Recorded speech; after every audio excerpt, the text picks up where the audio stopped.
It's the Mike Nowak Show with Peggy Malecki. Green, gardening, and environment radio, flavored with a dash of humor. Welcome to intelligent, irreverent talk about plants and the planet they grow on.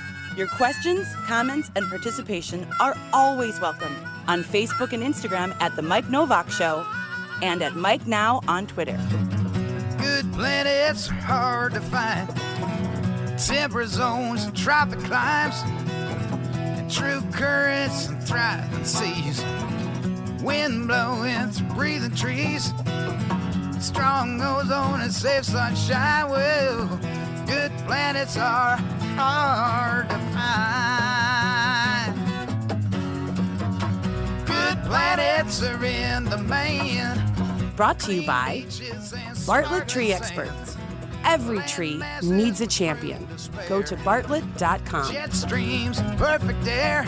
And here they are, Peggy Malecki and Mike Nowak. Well, good planets are in demand. Right.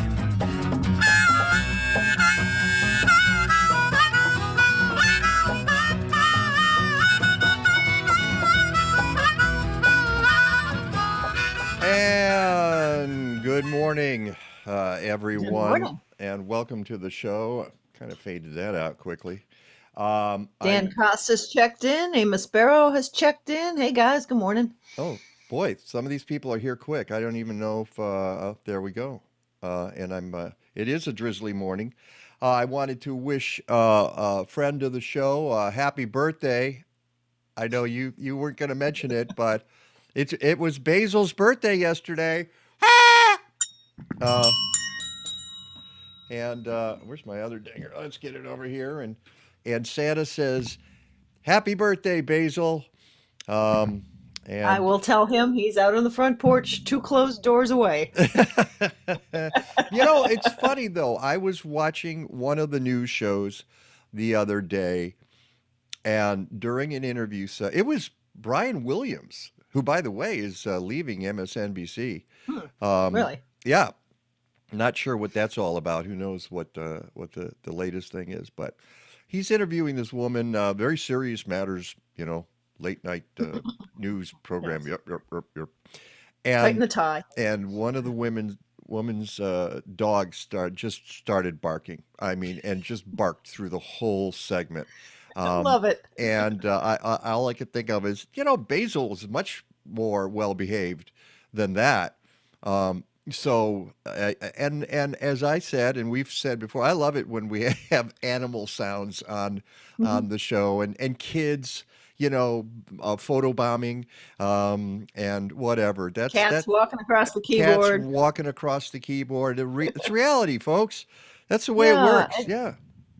That's one of I think the more positive sides of everybody working from home the last couple years and everything being done on Zoom. Things have relaxed a little bit and real life starts showing. Yeah. Cats, dogs, kids, garbage trucks, whatever. It's all part of being at home. This is your environment. This is where you are.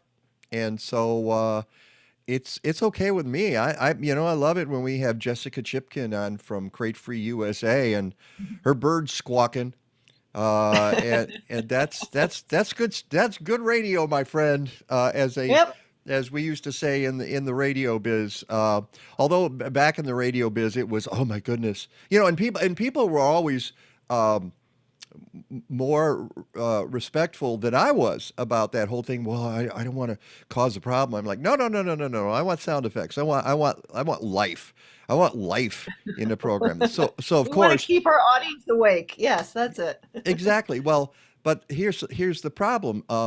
Speaking of life, my cat. The first thing my cat does is go away. So I'm not going to have cats across the keyboard here because she's probably upstairs doing this right now. Okay, big round cat napping. For those of you who are listening on the podcast, you're not seeing the photo of my cat on a round pillow, and she's standing on her head. She sleeps on her head. I love it. It's one of the funniest things she does. She sleeps on her head like that a lot. That's her tropical pillow. And That's not her suitcase. that's not, no. Okay, all right. Here's the thing about my kitty gets whatever she wants. That's part of the problem. We have a red suitcase, a red rolling suitcase which you will never see. Well, I might have to do a photo of it sometime because it has been torn to It was a shreds. suitcase once in its life. It was once a suitcase. It's in the living room. No, it's in the dining room. It's under this table, basically, where I'm doing the show. And she has torn it apart. This is and she lies on her side and does it from her side and scratches it. And then you have to come and scratch her back, and then you have to scratch her belly, and then she scratches the suitcase some more. And then wow, she's got you trained. oh, totally. Oh, I am so in the palm of her paw. You cannot believe it. And then she runs to my briefcase, my black briefcase, which unfortunately I left on the floor once.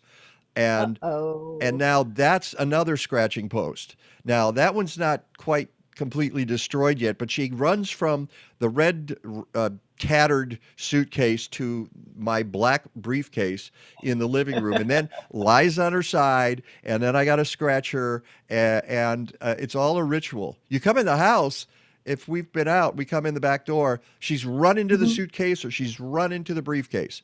Or she's up on the sofa probably too sometimes. Not much. She doesn't like climbing up on the sofa, really. There's a little black pillow. There's a black pillow there. I guess I can get rid of that. I just was trying watch up on the sofa when you get a briefcase and a suitcase. Exactly, and a black pillow next to the sofa with all your fur on it that you can just, which I have to vacuum every now and then because there's so much fur. But that messes it up. She owns us. Okay, she totally owns us. Well, especially, I shouldn't even say Kathleen so much. She owns me. All right, and she's got you figured out. Totally figured. I am such a wuss when it comes to my kitty. So there you go. All right, one more thing. I have to. Not one more thing. We got a lot on the show today. By the way.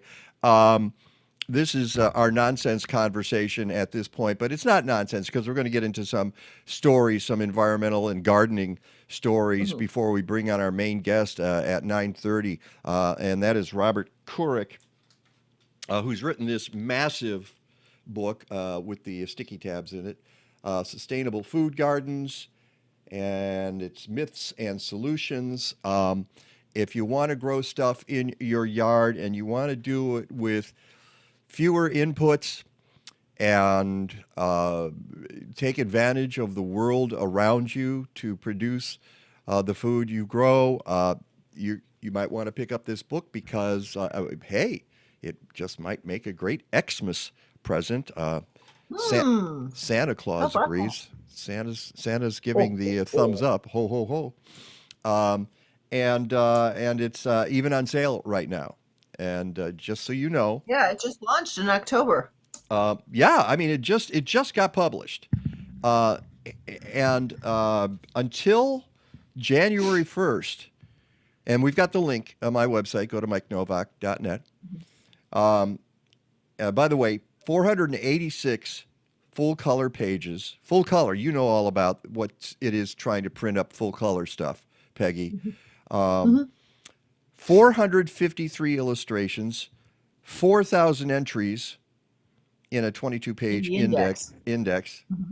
And now, until January 1st, the $69.95 list price is only $50. So there you go. Great. So you save 20. It's a great holiday gift. Just don't put it in a Christmas stocking. It's a little heavy. It will not fit. It will, or you could put a certificate for it. Yeah. And that's what I tell people to do. So Robert's going to be here this morning. He's in Northern California, so he has graciously gotten up early to be part of the show. So it's frightfully early there in California at this moment. So but I bet it's not as chilly, windy, and dark outside, which Mr. DiMaio will be joining us at 10:30. Hey, look, Giovanna Chapman is here. I haven't seen her name there in a long time. Welcome. And I don't know, how do you pronounce your first name? Is it Giovanna or Javona or I really don't know. You let Giovanna? yeah, right, Giovanna, it might be. And send us a pronunciation guide there. She says hi. I know that's not the pronunciation guide, but I have to do one thing right now. And please bear with me because Yeah, she says yes. Giovanna. Giovanna. Oh, okay. Giovanna. Okay. All right, Absolutely. so we'll bear with you. Yeah. Bear Holiday with me. fun? Holiday fun? It's kind of holiday fun, but it's holiday fun in a kind of different way.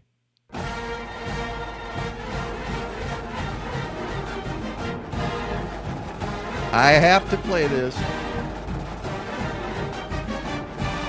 And maybe I won't play it all the way through, but we got to get to I the. know it's hurting some of our ears. It is. Oh, I know. Well, yeah. If you're a fan of Ohio State or of Northwestern or of No one's a Iowa, fan of Ohio State. you know that's true. I don't know anybody who. Of course, they've all. Who would admit to it? People have said that about Michigan over the years as well. So, and I never understood why people hated Michigan so much because all they did was lose to Ohio State, at least for the last 20 years. That changed last week, and now they're Big Ten champs.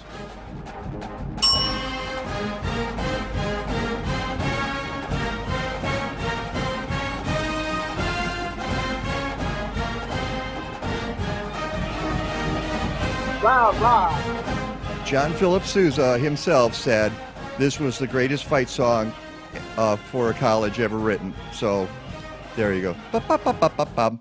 All right. That's I had to play that. I just, because I haven't had a chance. Let me put it this way. Go do your little happy dance. That's right. Woo-hoo. Well, I was doing that last night while I was putting the show together. All right, Cindy. Oh, how we hate Ohio State. That's it. That was always the cheer. That was always the cheer. And there were a lot of other ones. Some I can't say in mixed company. And I'll just say go Cats anyways. Yeah, there you go. Go Cats. So that I had to do that. And, okay, now, you mentioned also in honor of the holidays, you wondered if we were going to do a little something. And I do have to do a little something that has been kind of a tradition on this show for the last few years. Oh! Oh! Oh! Thief! Oh! Oh! Oh! Oh! Alan! Oh! Oh! Oh! Oh! Thief! Alan! Alan! Shut up, Wesley. Okay, there we go. Wasn't there video to go with that too? No, I don't think so. That was always audio. I thought Randall had done video for that at one point. I don't think so. I don't think so. I think all we ever had was the audio for that, but that was the late great of course. Randall who put that. Although he's not Well, dead. he's not late. No, He's I not know. late. I know. We just don't work with him anymore. But No. But that for those who are wondering what in the world is that's the Prairie Dog off the BBC going, Alan, Steve. exactly. That is this. Oh no, that's the wrong that's one. The marmot. No, that's the marmot. I meant. All right, Dan Costa's holding his ears right Yeah, now. I know. I meant to play. Alan! There we go. Alan! Ow! Alan! All right, and plus a little Star Trek thrown in there, and a Shut little. up, Wesley. Yeah, Yes. yeah, right. All right, now for something completely different. Shut up, Wesley. Okay, there we go. It's getting a lot of hearts on Facebook, so that's good. Oh, good. If they like all the stuff, let's get to a couple of stories here. Yes, please. Now, we were gonna, and one thing we might discuss with Rick DiMaio a little bit later on too, but we can get into more detail because he sent me 44,000 graphics to put up this morning. Oodles. So we'll be we'll be done about 3 p.m. Yeah. today. So before we start talking about Oh, right. the nasty weather he's sending our way, Yes, I mean that's coming our way. right. Fall leaves. Oh, we can still see them, or where were we headed? Well, here? no. I think before we did that, we were going to mention the meeting coming up. Oh yes. That was because we'll mention it now and we'll mention it again. Yeah.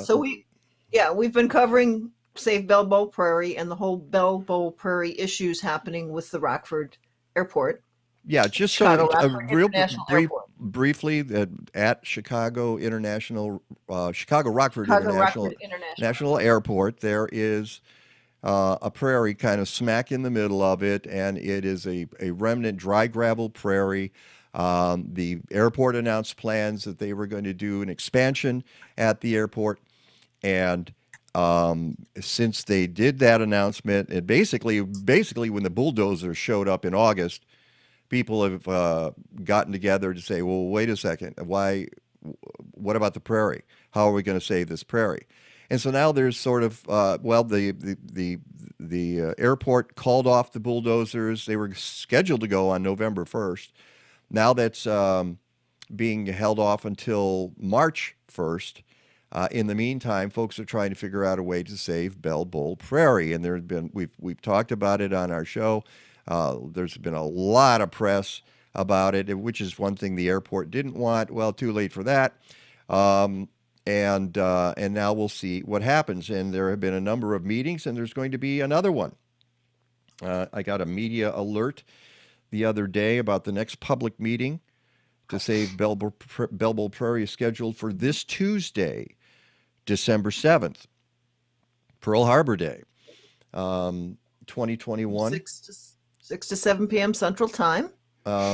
There's a Zoom link. You can go to savebellbowprairie.org and find out all of the information. And I just posted the direct link up in the stream too. Okay, great. In the chat. And due to the increase in the COVID positivity rate and hospitalizations, county organizers have decided the meeting will be held on Zoom only. I can't say I disagree with that decision. The meeting will include updates on legal, because it's also in the courts right now. It's it's a three-pronged, maybe a four-pronged attack. It's legal, legislative. There are meetings, and there's also the court of public opinion. So I'd say at least four different avenues that are being explored to save Bell Bowl Prairie.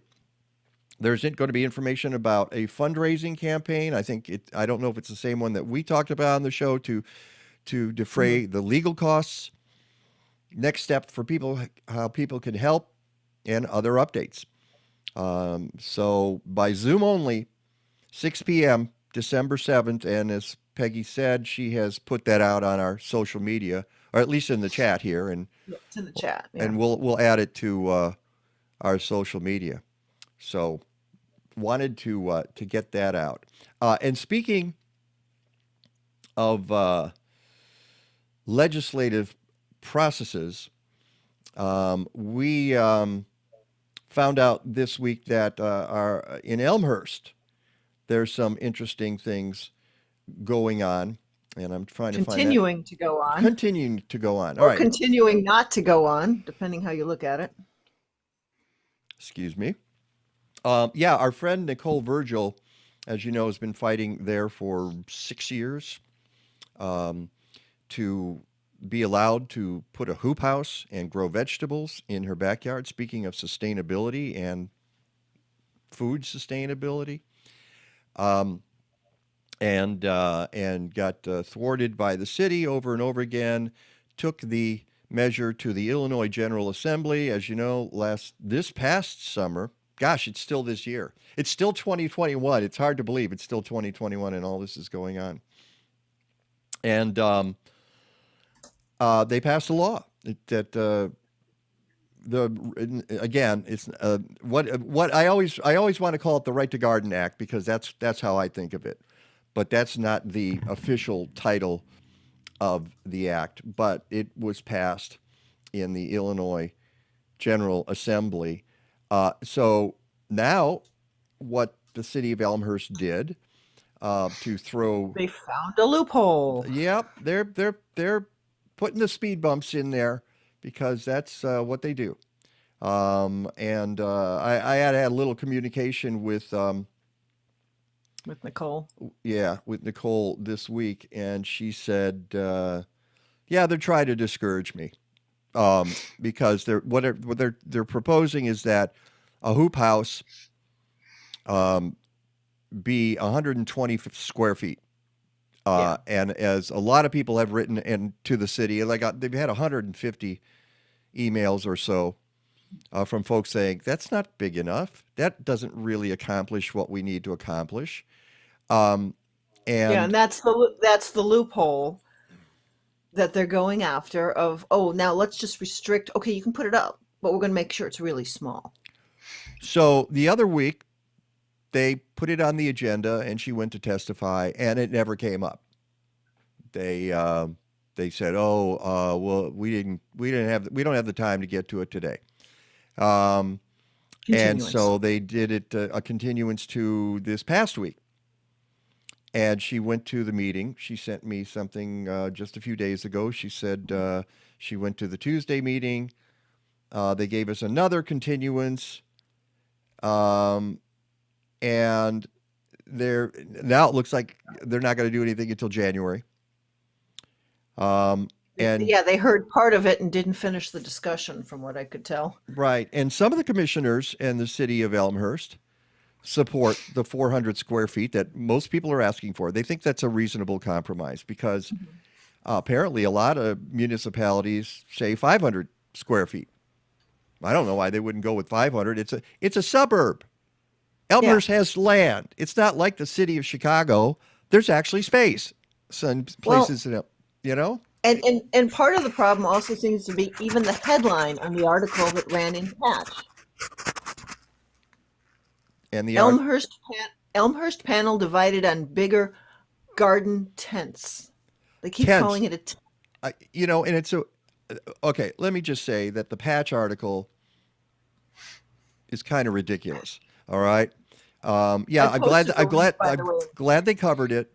But But first they're of all, calling it a tent. calling it a tent is really ignorant, and it diminishes the effort to grow food Exactly. in your backyard. It's almost as if and the other thing that the author of this article did, the reporter did is reports Which on is David Giuliani, Patch staff. is he reports on the testimony given, and then later on down the article says almost, oh, by the way, there was this law passed in Illinois this year, and not drawing the connection between the woman who testified, Nicole Virgil, who got the law passed. It was almost as if, yeah, this person wants 400 square feet in the hoop houses here in Elmhurst. Oh, by the way, did you know there was a law passed in Illinois? It just doesn't pull any of the parts together at all. So that's why you and I are here, Peggy, to pull these things together. So not only does Nicole have to pass the law, then she has to go testify. Then she has to go help tell people, if you want to do this in Elmhurst, you should probably write to the city council because they're going to make it so restrictive that it's useless. It's saying here at a commission meeting. Now, this was December 1st. It was the article. At a commission meeting Tuesday, member Kevin Burns noted more than 100 comments favored expanding the number to 400 square feet. Why was 120 square feet chosen, he asked. This is Council Member Burns said a comparison with other towns showed 500 square feet was common. Several of the council people liked 400. But then this is weird. He said he doesn't see a similar passion for other types of tents in town. But another member of city council didn't want it to exceed 120 square feet, saying 400 was going to an extreme. Quote, the larger structures could present a safety concern, especially if they're set up improperly, and the city must treat all tents equally. Tents. What? Anyway, I think I misspoke here, so I apologize for that because I'm looking at Nicole's note.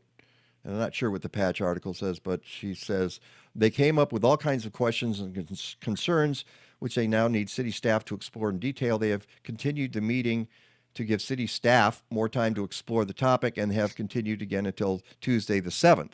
So it looks like this Tuesday, also the 7th, there will be a continuance. And tongue in cheek, Nicole writes to me, "It's a good thing because we really enjoy these meetings and are looking forward to more." Wow. Good luck, Nicole. Yeah, good luck with that. I think she's going to prevail. I really do. Oh yeah, it's it's a just going to be reason painful. it's a reasonable uh, ask of the city council, 400 square feet. They could easily do 500. Maybe we'll talk to Robert Kourik. I saw he joined us there and in preview, and maybe he'll when we get to his segment, he'll weigh in on that as well. And basically, what's going on right now is an effort to discourage people from doing this at all. Yeah. So that's frustrating, and we're sorry about that, and we hope this gets resolved this week. That would be great. So Good way to finish off the year, getting it resolved. that would be a good thing. Well, and obviously she's not going to have a hoop house up this year. It's too late for that. So that would be in anticipation of 2022, putting it up towards the end of the growing season here to extend the season into the winter so that her family can harvest vegetables all through the winter. So there we go. So getting back to fall, really interesting story, a not surprising story in National Geographic. Headline is Fall Foliage Was Disrupted by Climate Change. It might be the new normal. And the idea is that this past October was the world's fourth warmest October in a 142-year record, according to NOAA, the National Oceanic and Atmospheric Administration. The 8 warmest Octobers have come in the last 8 years. Surprise! And in the Northeast, which of course is famous for fall foliages, as is the Leaf Midwest. peepers. What? Sorry? All the leaf peepers that come out Oh, leaf peepers? Is that what they're called? out in the Northeast. Yeah. Yeah. And from Vermont to North Carolina, fall foliage appeared to be behind schedule this year, continuing a long-term trend that, according to one recent study of maples by researchers at George Mason University, has pushed the appearance of fall colors back more than a month since the 19th century. Temperature is not the only driver of that, according to the National Geographic article. Precipitation, or lack of it, extreme weather, and insect infestations all play a role. As climate change affects all those factors, it's making the timing of peak foliage harder to predict. And of course, in the Midwest, in other places, that's an industry. Yeah. Well, and beyond that, I think what's really interesting in this article, it's not just, oh, when do we get to see the colors, but it's saying it's disrupting the annual cycles of growth and the rest the trees undergrow every winter. What that means for forests, how well trees grow, where they can live, whether they can keep storing carbon at the same site is still being sorted out. And one scientist says we ought to be concerned potentially, not just about timing of change for autumn, but whether or not it portends some forest collapse. While nobody wants to be the sky is falling kind of person, we do understand these changes are the plants telling us something is just not right. Yeah, it affects the uptake of nutrients because it's not just a matter that the leaves die and fall off the trees. As they change color, they're releasing chemicals into the tree to prepare the trees for winter. If it takes too long for the tree to get prepared for the winter and it gets whacked by cold weather, what's that going to do in terms of tree mortality and other issues? I mean, and then can the trees bounce back in the spring? We always say, oh, the tree goes to sleep, it wakes up in the spring and everything's great. Yeah. Not necessarily so. The leaves aren't turning pretty colors for our benefit. No, not really. Okay. That's it for now. We need to get to our guests because we have a lot to talk about with Robert. It's gardening time. It is gardening time. So if you're interested in permaculture techniques, if you want to call it permaculture or you want to call it something else, as I mentioned in my blurb on Schmeda book, my blurb on Schmeda book, That's my new name for FB, Schmetabook. So give us a holler. And you know where to find us. You're on there in the chat room, and we hope you join the conversation. It's the Mike Nowak Show with Peggy. Wait, that's the wrong one.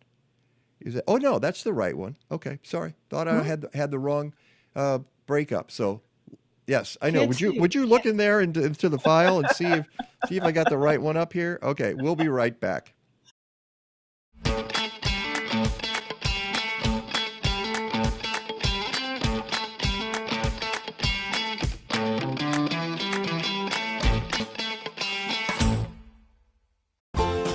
From spring seed and soil treatments to summer foliar feeding to fall stubble digesters, Blazing Star provides microbial tools from tiny biologicals for natural and organic farmers. They have solutions for home gardeners too. And Blazing Star also offers agroecological education and consulting, especially for permaculture work in zones 4 and 5. Learn more about these great folks and great techniques at blazing-star.com. When I'm with an older tree, and there's just something about it that draws you to it. It's similar to the ocean, draws you to it. And when I see a big tree and I'm gonna climb it, I enjoy that moment and I'll give the tree a big old hug. My name's Chase Ferris. I work out of the Clackamas office just outside Portland, Oregon. I've been with Bartlett Tree Experts since October of 2016, and I'm a climber. I was kind of surprised and taken back by the quality of equipment and the amount of effort that goes into keeping everyone safe and keeping the jobs productive and making sure that you are progressing every day. And I enjoy that because I like to learn. I like the Raptor, and we use it quite a bit out on the West Coast. Our trees are pretty tall, and the Raptor is great for saving energy, allowing you to get into the canopy with minimal physical exertion so that you're fresh and ready to climb and do what you need to do, when you're 65, 70 feet up or higher. So at my office, I feel like you could take just about anyone, put a crew together, and send them out to a job and have it be successful. And that has to do with trusting the people you work with, feeling safe around them, and knowing their strengths and weaknesses. Every tree needs a champion.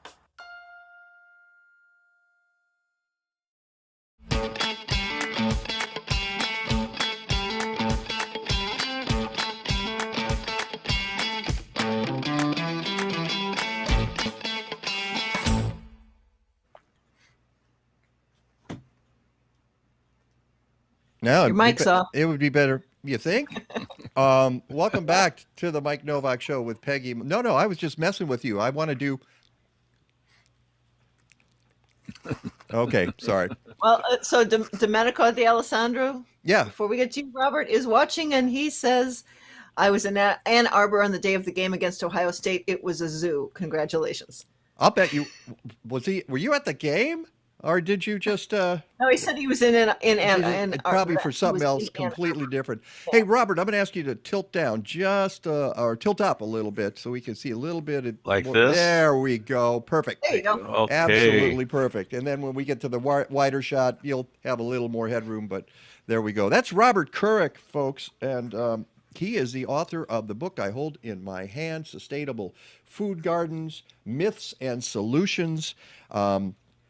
And it is published by Metamorphic Press, which is your outfit. Yes. And you got to understand about Robert that this is not his first go-round.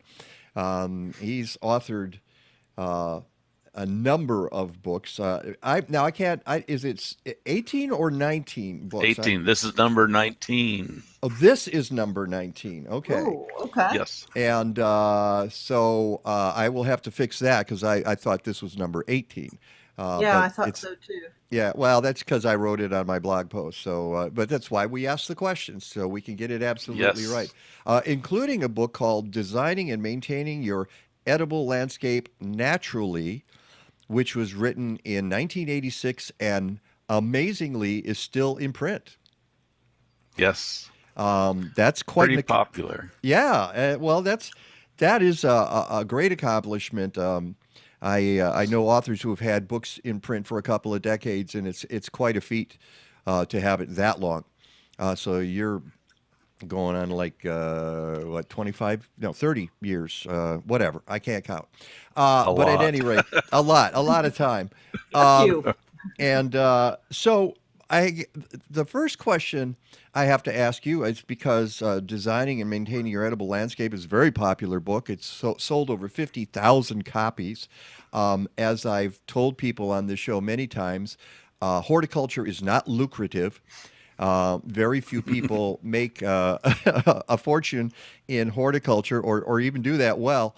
Among them, in terms of authors, is Tracy DeSabato Oust, who sold, I believe, a couple of 100,000 copies of her well-tended perennial garden. Perennial garden. Yeah. On its third or fourth edition by now. Yeah. And another guy who's made a fortune is William Radler, who bred the knockout rose. He's rich. So the question is, if you already have a successful book like that, why did you come back and do sustainable food gardens? Can I take a step back? I don't hoop. You don't. I'm sorry? A hoop. I don't have a hoop, a greenhouse. Oh, But the legal cannabis growers in our county, the hoops are much bigger than 400 square feet. yeah. But they're allowed to do that. Yeah. But anyway, let's get back to the book. This is a backyard in Elmhurst that we were talking about. Right. Yeah, well, and but that's part of the point too. They're trying to make it so onerous that people give up on it. When you realize that it's only 120 square, and as you're saying yourself, that's really not enough. I mean, how many gardens do you have that are 120 square feet in your own yard? Yes. That's the size of my dining room. I measured it the other week. Okay, that's crazy. So, all right, we'll get away from that, but let's get to your. Okay. Why did you do this? Well, people have been asking me to do a sequel to the edible landscaping book for a long time, and I've been accumulating data for a long time in my files. And so I thought, well, let's put it all together and cover what I've learned in the last 40 years, which is considerable, I think, compared to my 1986 book.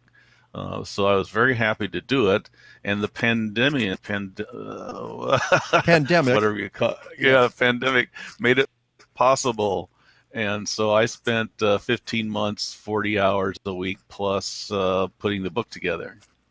And I want to give you some kudos in the book, because you look at things you wrote in the past and you say, you know what? I got that wrong. Here's what I think about it now. And I think that's also one of the reasons you did this, because you wanted to set the record straight on some of the issues, correct? That's right. I don't know of any garden book that says I made a mistake. Here's the new information. So I'm a first. Wow. Well, give the man a ding for that. All right. In light of new data. Right. Exactly. But Exactly. It's not many. Go ahead, Peggy. So what is something that's changed since you wrote your first book? What have you changed your perspective on, found new information on?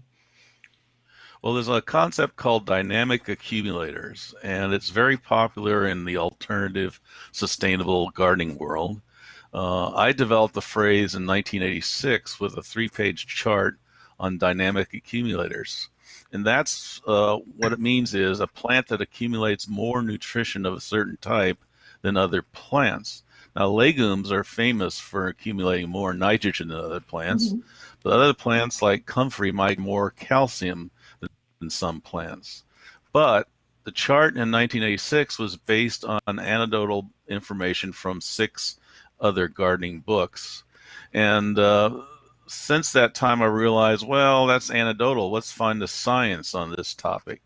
And so I put together a list of dynamic accumulators based on Dr.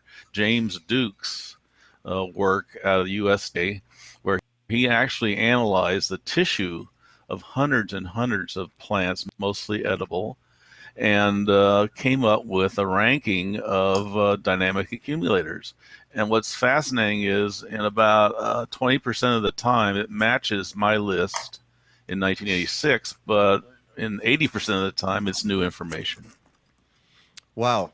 And there was something else that you talked about that I thought was really fascinating that you sort of debunk in this, and it was the idea of how different varieties might have started. You talk about scrap heaps, and and it was a popular way of explaining how varieties of different food came about in that people would throw food into the compost pile, and uh, um, uh, they would germinate and then interact with each other, and then you would get new varieties. And you also say in your book that, and I'm not sure, and that was something you had talked about in your past as well, but Yes. that's probably not as big a deal as some folks used to think it was. Yeah, the original book was written in the 30s based on a study of a garden in Mexico that was what we call now a polyculture. And he based the idea that dump heaps was the title of the chapter, and that dump heaps were the place where people threw out scrap, and first basically hybrid type plants were generated. Like, today, if you take your compost and throw it out in the garden and something comes up that looks like a squash plant, it usually is a zucchini with a hard skin or something like that. But occasionally it's a new variety of squash. So that was the idea in the 30s. Now, more and more people are arguing about that, but I like the concept, so I'm going to stick by it. But the scientists, the scientists nowadays say otherwise.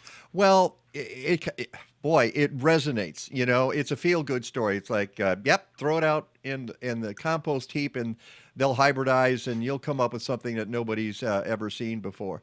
But let's get to the idea, though, of permaculture and first of all, the word itself. You like sustainability. You like sustainable garden versus permaculture or regenerative gardening. There are other ways of putting it. Why do you stick with sustainable gardening? Well, because I think it's got more of a history. It's a word that I've been using since 1975, although we also call it appropriate horticulture in 1975. But sustainable is something I consider a more accurate definition and less personal. Um, Permaculture as a word comes from Bill Mollison as a cross between the word permanent and agriculture. And it's an important note that his first books were geared towards agriculture, not home gardening. And it's since been adapted to home gardening in one way or another. And permaculture is getting to be more common and a buzzword. But I think in a lot of cases, they don't have the science to back up what they're talking about. Well, Well, and and you also, I was go going to ahead. say, you point out that permaculture was started in more tropical climates or in warmer climates. Yes, Bill Mollison liked to travel a lot, and he lived in New Zealand, and he liked to travel to tropical countries a lot. And so when I went through his primer book, which is about as thick as mine, I had all the drawings, and I found a huge majority of those drawings were based on tropical ecological dynamics, and that doesn't follow in the temperate climate that we have in the U.S. That does in southern Florida, but not in most of the country. And so that I tried to take in this book a step into the temperate climate, basing the concepts, the basic concepts that we both share, permaculture and my own work, but getting it more towards a temperate climate. So let me ask you that question. Can you really have a permaculture garden in a temperate climate like Chicago? You're in Northern California, so you're somewhat different from what we have here in your climate because, as you mentioned, you're maritime influenced, but you're fairly far north. But what about Chicago, where and the northern tier in the Midwest? Can you have a truly permaculture garden? One of the things that permaculture people have gotten into is what they call forest farming or forest gardens, where they base the model of your garden on a quote natural forest with large trees, smaller trees, shrubs, ground covers, and then the fungal activity of mushrooms and such. But it turns out they're basing those images and those dynamics and those designs on systems that are more tropical like, where you can fit a whole lot more plants in. In other words, in Chicago, I think you might have less trees per acre than parts of California. But in parts of California, the redwoods are so prolific that the number of species of trees is not very much. So one example would be in the tropics, you can have like up to 400 variety trees in a hectare, 2 acres about. And then in the New England, it's closer to 40. So 1/10 the variety. So forest gardening is a major proponent, at least in my area, for the advancement of permaculture, and I have the greatest concern about whether or not that's appropriate. One of the things you talk about, let's get into the forest gardening a little bit, because you have a whole chapter devoted to that, and you talk about so-called companion planting, or guilds, as you refer to them in your book, and Which is a permaculture term. and Yes. and you talk about some ways that it might not be advantageous for people to put plants too close together. Certainly, in regard to fruit trees, well, people want to have underplanting there, and you say sometimes that can actually be a problem. Yeah, I planted my first forest garden in 1978, and I found it was a total pain because it was very difficult to walk amongst the ground cover and work around the shrubs and use harvesting and pruning with that kind of diversity amongst and under the larger trees. So I gave up on it and put the trees in a separate area. I planted them as groves. They didn't look like orchard. They look like groves because you don't have to have fruit trees equal distant in order for them to produce. But gardening in our area is becoming quite popular, but I find it impractical on the physical level, much less the environmental or ecological dynamic. What about the idea that plants, and you talk about this, you actually have some charts in the book, the benefit that plants can give to other plants simply by being in the vicinity? Well, you can't get an advantage to shade in the sense that some vegetables grow quite well in shade, but I wouldn't mix too many vegetables underneath the tree, but maybe in a shady zone north of the tree. So you have things like what we call arugula now. It can take a huge range of shade, maybe only 2 to 4 hours worth of sun, and it's totally happy. In the old days, we called it rocket, and now it's called Yeah. arugula.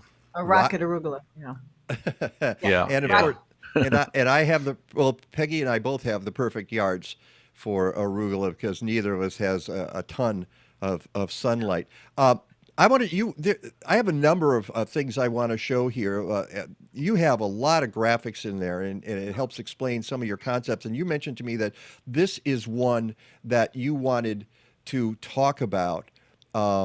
And you're a root guy. You're fascinated by. You've written books about Yeah. root So you've systems. written Two books books. on roots. Yeah. 2 books, yeah. Um, And this chart, I've liked it. It's so important that I put in the book in 3 different places for 3 different reasons. But let's start with the fact that the left-hand side shows the length of the root in inches. Now, is this, excuse me a second, Robert, is this for trees, vegetables, anything? It's trees, and it's particularly important to bare root trees. Bare root trees in the spring, late winter, and plant them out, and then people treat them different ways, and that affects how their roots grow. So the further up on the left side, the longer the length of the roots. The further on the right is the longer time in weeks. So if you take a look at the red line, you'll see that if you have an unpruned tree, you plant it, never prune it after planting, and you water it during the summer, it can get up to 70, 75 inches of growth within 10 weeks. Now, what's important about that, 10 weeks later, where do people put their compost, their water, their mulch, their fertilizers? Nowhere near that 72 inches. So it explains why we should expand our irrigation, our cultivation, our mulch beyond the area that you planted the tree in, because the roots would prefer to grow there. Now, the next thing on the chart is that unpruned trees have longer roots after 10 weeks than trees been pruned right after you plant a bare root tree. So that a dormant pruning is about 60 inches. So that's the considerable difference, about a foot difference between unpruned trees that are watered and bare root or dormant trees that are watered. Now, I'm a proponent of summer pruning to help control the size of trees and in some cases promote fruiting.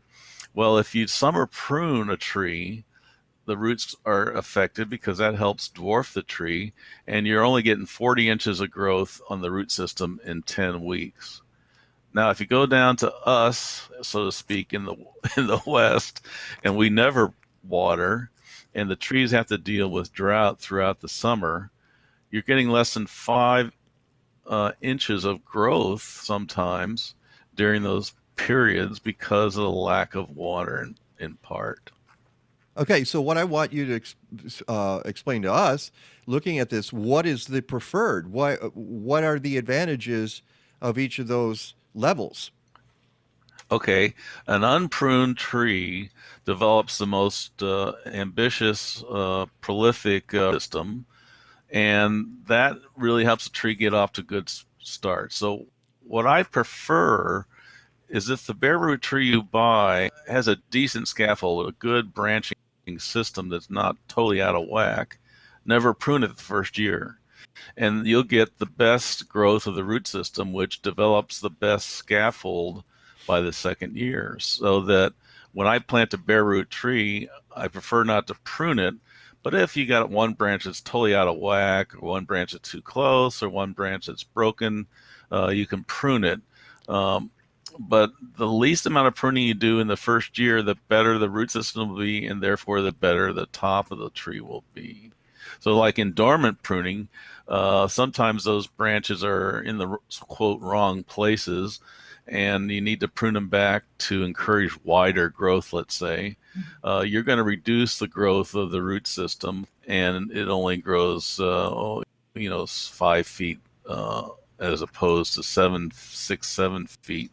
So I would say on a dormant tree, you don't have to spread the mulch out as far beyond the trunk by the 10th week than you would with an unpruned tree. Next level is... Oh, okay, go ahead. Go ahead. No, you go ahead. No. You finish this, because then I can ask my next question. Okay. So I like to prune trees in the summer to control growth. In other words, out in our area at least, the plum trees just grow gangbusters, and they put a lot of vertical growth that people tend to call suckers or water sprouts. They are neither, but they can be controlled by summer pruning only, because if you prune the vertical growth in the winter only, you'll get more vertical growth. This shows that summer pruning helps stunt the tree because the root system is reduced to 40 inches compared to 60 or 70 inches. So that pruning the tree reduces the root growth, but that also helps in a little bit of dwarfing effect, and it helps maintain easier to harvest growth. Okay, so what you're saying is maybe when you first plant a tree, just leave it alone. And then you can apply these various techniques afterward in subsequent years. And of course, if you're in California in a drought, you're going to get that blue line at the bottom anyway. So there's not a whole lot you can do. Is that right? Exactly. You got it. And that gets us to a question about roots in general. And misconceptions. We're talking about myths in this book, misconceptions that people have about how roots grow. And I think a lot of folks, as you mentioned in the book, think that a tree has a root that, and actually a lot of plants. I think, taproot. Yeah, a taproot that goes Right. straight down, and that's how things grow. But that is not necessarily the case, is it? Right. A lot of the illustrations you see show the root system below the ground equal to the shape of the tree above ground. But that's not true. Two important ways that roots actually grow that's quite different. Tap roots are only about 5% of the trees have tap roots. So the rest of the trees have what's called laterals that grow sideways, and they oftentimes grow much wider than the foliage, so that in a heavy clay soil, they might grow only half again as far as the foliage. In a sandy soil, 3, 4, 5 times wider than the foliage you see above ground. What's important about that? Well, where do you put your water? Where do you put your mulch? Where do you put your compost? Much further away from the tree, and we prefer to do it up to, at or beyond the drip line. So the drip line's the line straight down from the edge of the foliage. And that's where, from then out, you have the most feeding roots because they're young roots. The older roots, if you dig up a tree that's 5, 10 years old, the first foot, 2 feet, whatever, of the root system has bark on it. It doesn't even have feeding roots. So the root of that distance of 1 to 2 feet, let's say, can't absorb any nutrition whatsoever. And if you keep putting your water and nutrition there, you will contain the roots, and they will have feeder roots, but I call it tree bondage, because they would prefer to have their roots at and beyond the foliage of the tree. The second level is that roots are quite, in a sense, shallow, in that in most trees, the top 6, 12 inches of soil has anywhere from 40, 50, 60, 80% of the entire root system. So one aspect of this is the impact of this idea is that people buy these waters, I forget what they call them, probes, where you're supposed to stick them in the ground, turn on the hose, and water the roots down there 2 feet deep. Well, one thing's wrong. The water comes out too fast for the roots to absorb, and it floods the soil pore space and hurts the tree. And 2, it's below the level of most of the roots. So I would throw those things away. The other aspect of the so-called shallow root system is that the more you cultivate in the top 2 to 4 to 6 inches, the damage you do to the feeding roots of the tree. So this is another way we look at the importance of no-till. No-till can be justified in many, many ways. It's getting more popular, but one of the aspects is cultivating the top 2 to 4, 6, 8 inches with a shovel is going to do a lot of damage to the feeding roots. Yeah, that's a really good point. You're obviously a fan of no-till, and we've talked about it on the show a lot. And just to be clear, what you have a mature tree, and we've said this on the program too. If you want to water that mature tree, you're watering out at the canopy and beyond, because that's where the feeder roots are, right? Yes. And we have a problem in the West where people don't move their drip systems out beyond the distance where they planted the tree. So you need to ideally add more drip tubing or move the drip tubing out to an area at or beyond the drip line. As the tree matures too. Yeah. You're moving that out, and this is where your nutrients go, and so and we're going to break here. I'm going to ask you a favor, Robert. Can you stick with us into the next hour? Bet. Okay, because we've got at least one question from a viewer as well. Let's Yeah, call it and for you. it's a question about that you're going to like mycorrhizae and mycelium, and so um, we'll get to that. But so what do you say about mulch? Because mulch rings, arborists and encourage mulch rings around trees so that we're not getting all that competition. But if it's close to the tree, how much good do you think it's doing? Well, when you first plant it, it's very good. Yes. But as the tree matures, you don't need it there because the roots develop more and more a bark type coating, so to speak, and they're less likely to absorb water and nutrition there. So that's a really important thing. But I found a woman who did some research in the Midwest on mulches for her thesis. Believe it or not, they did a thesis on mulching, and in the thesis, she Believe found me. that once you go, once you go above 4 inches of most, not straw, but other mulches are a little bit more gravelly or compost-like. You're wasting your time and money. That the percentage of drop in water conservation beyond 4 inches can't be justified by the cost or the volume of the mulch. So that if you're making compost and you put down more than 4 inches thick, you're wasting your compost, or if you have to buy it, you're spending more money than you need to. Yeah, and I get that, and I certainly wouldn't tell people to compost deeper or mulch deeper than 4 inches around a tree. And the arbors I've talked to say, you say how big should the compost, or rather the mulch ring be, and they say as big as you're willing to make it. That's the Yes. thing. It just if Or you want can to afford to make it. right, if you can take it out to the drip line and beyond, yay, because that's going to provide a lot of benefits for the tree. But most people have yards and they want to get lawn in there, and then it gets complicated as well. All right, that's Robert Kourik. He is the author of Sustainable Gardens. Actually, I have a photograph on the book cover that I'll pop up later. We're going to continue this conversation when we return. It's the Mike Nowak Show with Peggy Malecki.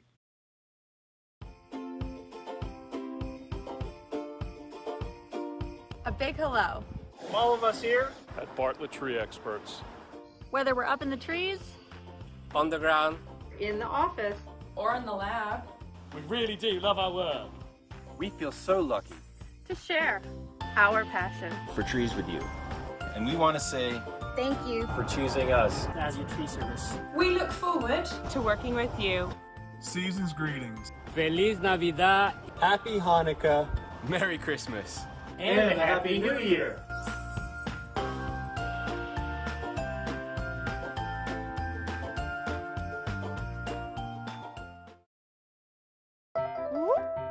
Attention! This is an important message for all you grown-ups. Get the COVID vaccine. I miss my friends. This is the end of the message. I'm back. Not so fast. You can't return to a regular program yet. Not until you get the COVID vaccine. This for real is the end of my message. Safe care, your way. Unity Point Health. Know how much you matter to this world. Welcome to the Mike Nowak Show with Peggy Malecki. Green, gardening, and environment radio with just a soupçon of humor. Or is that a dash? Brought to you by Bartlett Tree Experts. Every tree needs a champion. Go to bartlett.com. Here they are again, Peggy Malecki and Mike Nowak. All I need is good food to eat and make me healthy, wealthy, wide awake. Lettuce, tomatoes, root, bacon. What about those sweet potatoes? All I need is good food to eat. All I need is good food to eat. All I need is good tools to make me music, porches, lawn serene. Give me all that I can take. Give me stuff. And welcome back to the Mike Nowak Show with Peggy Malecki. This is bonus conversation time with Robert Kourik, who is the author of Sustainable Gardens. You know what? I told you I would pop that up. Let's do that right now. There it is. Sustainable Food Gardens, Myths and Solutions, published by Metamorphic Press.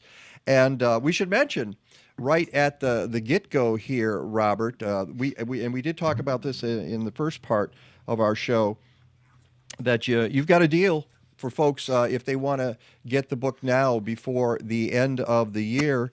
The list price was $69.95, basically $70, and until January 1st, it's $50. It's only and there's $50 even, and it's like no shipping and handling. Yeah, I mean it's a 400, almost 500 page book, so certainly worth the price of it. But you and it's cheaper than at that price. It's cheaper than Amazon. So one of my mottos on my website, buy from the source so writers can keep on writing. Buy from the source so writers can keep on writing. I got to tell you, that definitely gets a ding. Yeah. I'm not a huge fan of Amazon, never have been. And when I put links up on my my own website, on my blog posts, I usually do them to the author's webpage. It's like, if the author wants to sell it through Amazon, that's fine. I don't have a problem with that. You can do however you need to do it. But I'm going to link to you, and then you can sell it from there. And that's basically what I do. Yes, Peggy. And well, we've been talking about trees, and we'll be going back to talking about trees. But just for folks listening, I'm just looking at your table of contents here: the basics of sustainable gardening, food gardens, diversity, stability, and invasives, nurturing soil, conserving resources, forest gardens, container plants, free fertilizers, root dynamics, companion planting, Three Sisters gardens, attracting beneficial insects, designing sustainable gardens, and sustainable garden play. So you cover a whole lot more than trees in this book. Yes, exactly. Yeah. The full picture. Yeah, well, we could have started anywhere and gotten sucked down a rabbit hole. In this case, we started with trees and got sucked down that rabbit hole. Great questions and comments from readers, from viewers as well here. Yeah, Domenico is okay. You're a landscape professional, Robert. You're a designer. You've done all kinds of designs over the year. I like the idea, what you say in your on your website, that you received much of your training in the School of Hard Knocks, and that and you're still trying to graduate. I like that. Yep. Okay. Yep. But you have designed all kinds of different gardens, as you say, water gardens, paths and patios, arbors, habitat gardens, home playgrounds, outdoor barbecue areas, deer-resistant gardens. I don't have to worry about that much in the smack in the middle of Chicago. In Chicago, no, I don't even have rabbits. I mean, oh my! No, you have rats. I do have rats. Yeah, for your compost. Yeah, but so we got a couple of great comments. One from another landscape architect, Domenico D'Alessandro. He says, in the landscape industry, when tree saving is concerned, it was the standard practice to use the drip line as demarcation point for construction activity. Then we were surprised when the trees started to suffer and in many cases died. Great, he says, also great discussion. So yeah, he's right. I've seen the photos. I actually have a garden presentation where I show photos where they put the plastic fencing around a tree and they have it maybe 6 feet out from the tree. Right. And you go, oh, that tree's a goner. That tree is a goner, because they're going to dig all around that. And even when they do put in, we're having this battle in Chicago right now because they're taking down mature trees to put in water lines because they cannot figure out a way that other cities have figured out how to put in a water line and not kill a tree. It's a crime. Well, what's ironic is they put that circle around the tree 6-8 feet out, and that's where the least amount of feeder roots are. So they're protecting the trunk of the trees from physical damage, but they're not protecting the root system. Yeah, absolutely. So let's get into let's get to Greg's question. Peggy, you want to? Actually from Audrey. Okay. So Audrey says, Robert, have you explored how tree roots interact with mycelium? And also how tree roots of a mother tree can interact with its seedling. Yes. It's actually quite new information, but Susan Simand, I think, Simand, Simand, she's been working on this for decades. She's up in Canada. It's only become popular in the last 2 to 5 years. But basically, fungal activity acts as an internet between plants. In my book, it's also vegetables. In other words, it was fava beans that were attacked by aphids, sent a chemical signal via the mycelium to other fava beans. Those other fava beans got the message that aphids were around, and they started producing chemicals that aphids can't deal with, so that the fungal activity was the conduit for the information. Now, the problem with all this is the what's the word when you anthropomorphic. The anthropomorphic, they say, oh, the trees talk to each other. Well, I don't know if you call it talking, but there is communicate. That's a good way to talk about it. Well, I would say there's a chemical reaction that happens if one tree produces a chemical and the other tree can sense or partake of that chemical. It's going to have a similar reaction. Is that right? Yes, and it goes so far as some trees feed off the decomposing wood of a dead tree and a dead root system via the fungal activity, so that the dying trees assist the younger trees. Well, in the Pacific Northwest, as you probably know, and I've been up there a bit, there are things called nurse logs. And what happens is a tree falls down and it decomposes. And as it decomposes, trees start growing out of the trunk of that decomposing tree. And they call it a nurse log. And it feeds those new trees for as long as the remains of the tree are there. You got it. It's sort of like a slow form of mulching. It's wonderful. I mean, it's better than mulching because it's natural form. Natural hugel culture. Hugel culture. Right. Oh, and we're gonna get into that. We'll get into in just a second. But I want to show this because you were talking about aphids. You sent me this, and I'm trying to figure out why you wanted to look at this particular graphic here. It's an aphid. Well, right, and you can see the black line that goes down to the black circle, which is the conduit for the sap. And this old thing says aphids sucking sap. Well, I don't think aphids actually suck. I think they open and close the mouth parts, which are up by their head, and let the sap pressure bring the sap into the aphids and out the back end where that circle is. So that sap pressure is what controls how many aphids a plant can have. So I had a study I found that showed nitrogen fertilization of hemlock increases susceptibility to hemlock woolly aphid in this journal Biology in 1991 of all things. And basically it says that the fertilize, the more you get aphids. Well, how does that work? Well, increasing the nitrogen content increases the sap pressure so that you can have more aphids with an over-fertilized plant than you can with naturally or normal fertilization. That makes a lot of sense. And what you're telling us, though, is aphids have figured out physics, which I was never able to do in high school. Right. Now, I want to mention something else about tree growth. On fruit trees, at the very beginning of the book, I have a chart that shows how much growth, new growth on a tree represents a healthy tree that doesn't need a single addition of compost or fertilizer. So like in our area, at least, apple trees that put out at least 12 inches of new growth need no extra compost. And I've very rarely seen an apple tree in my area that needed compost. So that people are wasting a lot of compost on their fruit trees. And so we have a list, or I have a list of other trees and how far the the limb growth indicates healthy nutrition. You know what, I was going to do that graphic. The problem, it was really vertical, and I knew that it wouldn't show up very well on the screen here. So, right. But that is a great graphic, and of course it's in the book. Speaking, well, I want to get to some of the other aspects of of sustainable gardens, and one of them is inputs.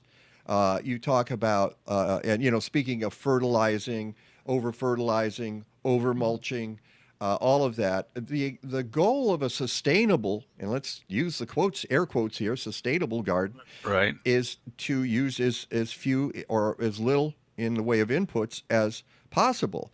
How does one do that, especially on a smaller scale? And for Well, viewers, what is an input? What is an input? right. Well, I know in our area at least, people buy an awful lot of compost. It may be material recycled from the green waste that the city picks up, but nonetheless, it's compost coming into your yard. Now, some people can make enough compost from the scraps they have from their vegetable garden or the leaves they rake up in the fall, but not everybody can do that. So there's another option, and that is cover cropping or green manuring, where you grow plants to improve the soil and the nutrition without having to import, so to speak, anything but the seed. Okay. Now, how effective is that on let's say, a suburban or an urban scale? Very good question. It's not as effective. Okay. It takes a bigger area. But cover crops or compost? Cover crops or green manures are better because you can get more nutrition by digging in the foliage. Yeah. You do damage some roots, but it's a way to get quick nutrition by incorporating the foliage directly in the soil. I can tell. Let me stop you for a second. Let me just stop you for a Okay. second. I apologize.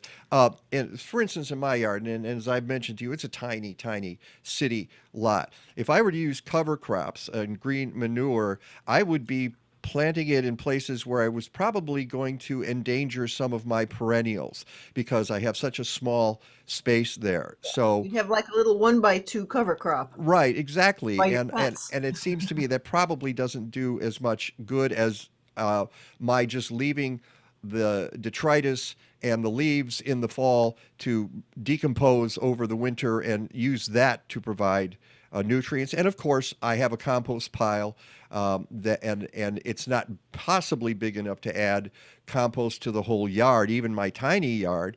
But I can spot compost, which I do for vegetables and other things. Does that seem like a reasonable Yes. compromise? Yes, excellent.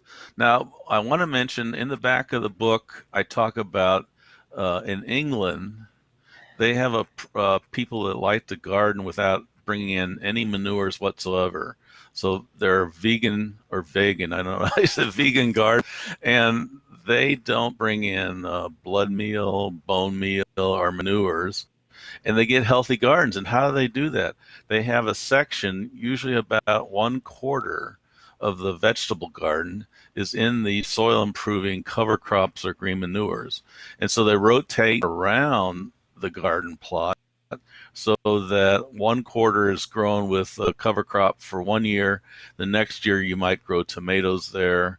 The next year maybe potatoes, and then maybe the next year back to legumes. In my book, I have a 7-step sequence for how you could do that. But it still takes a little bit more area than some people have. Yeah, it's an area is everything. Go ahead.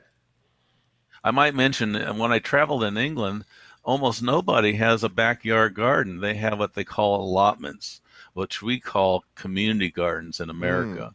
And because they're on public land, they tend to be small. I mean, I saw a lot of allotments that were only 6x12 or 10x20, and they were doing this vegan gardening where they rotated the cover crops to improve the soil and kept the vegetables happy.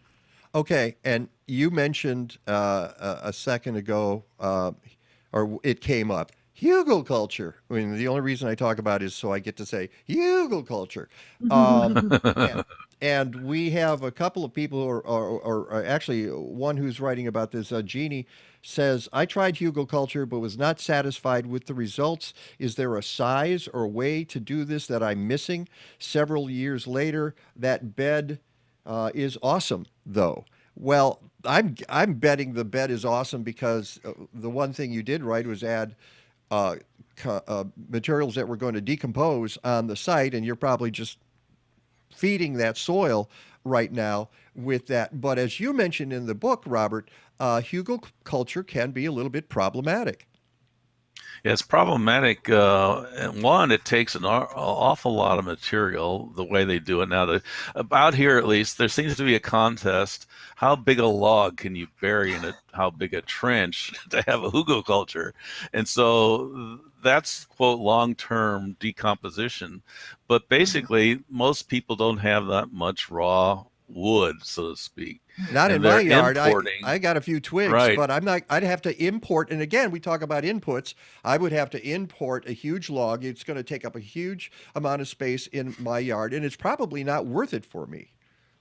Yeah, I've seen a lot of videos by former friends. Well, they're friends I knew 20 years ago, and they're bringing in backhoes, digging trenches, putting logs in, and then covering it with soil and calling it hugelkultur. Well, what I did 15, 20 years ago was I took the scraps, so to speak, from an arbor truck where you have green material and woody material mixed together. And I was going to do ornamental planting for my deer-resistant garden. And I mounted those scraps, so to speak, the mulch that people would use, into piles 2-4 feet deep. And I capped them with a 6-8 inches cap of quote neutral soil, native topsoil. And what happened is things grew like gangbusters. I think because in our area, at least, you get bottom heat from the decomposition, the composting of that material. You get some bottom heat, and the roots grow even better through the entire winter. But basically, as it gets older, it sinks down and the roots get into the quote native soil. But that's very different than taking logs and huge sticks and burying them in trenches. One person in my book did a study for a city where they use leaves in a hugelkultur type setting, and it took 24 working hours to do a small area burying the leaves. So it can be very time consuming. Yeah, and if it's time consuming, there's a lot of us are saying, that's not for us. Yeah. It's interesting. We have a couple of comments here. Alexandra says, if you're harvesting well into fall, it's also hard to get enough growing time for cover crops to sprout. And she says for a small urban garden. And Robert reports that his greenhouses are vegan. Well, good for you, Robert. And Hillary says, I'm sorry, Mac says most of our community gardens are even smaller than British allotments. They're 4x8 plots. That's what you see in a lot of community gardens here, certainly in the Midwest, meaning that, the U.S. community garden plot is often 4x8. Well, you have to import in that situation. You do have to import stuff. But I call it intensive gardening, where you have vertical growth as opposed to horizontal growth. And when you get away from intensive gardening, you can use the width of the garden to grow the cover crops you need. Like in our area, you can get 2 to 4 or 5 crops of buckwheat. Not a buckwheat is a green manure where you dig it in when it gets 4 inches tall. And so you can improve the soil in the summer. You don't have to just wait to the fall or winter. Yeah. And Domenico, go ahead, Peggy. Yeah, he's taking up the challenge. Yeah, and then followed with Jeannie Davis, they're kind of related. Domenico says, I've got an area where I'm placing logs. What would be the optimum soil depth cover? Followed by Jeannie saying, and what does that burying do to the no dig area? Right. Well, what people do is they bury the logs and cover it with a 6, 8, 12-inch layer of soil. So they're growing the plants in the first year, minimum, in the soil that they put over the logs. So you would need to bury them, I don't know how deep, but at least 12 inches, I think. So you have a reasonable amount of time for the logs to begin to rot before the root system of the plant gets to that material. I haven't done it because it's too much effort and it's too much material coming from outside the garden in, and I can get the arbor chips for free from a tree service, and they don't go to the dump. All right.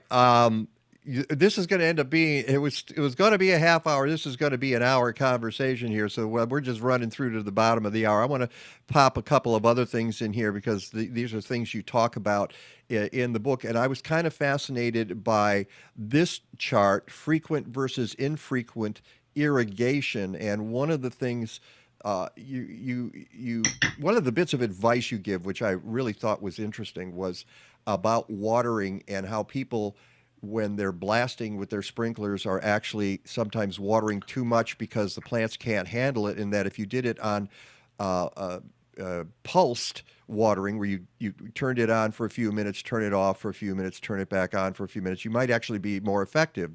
Do I have that right?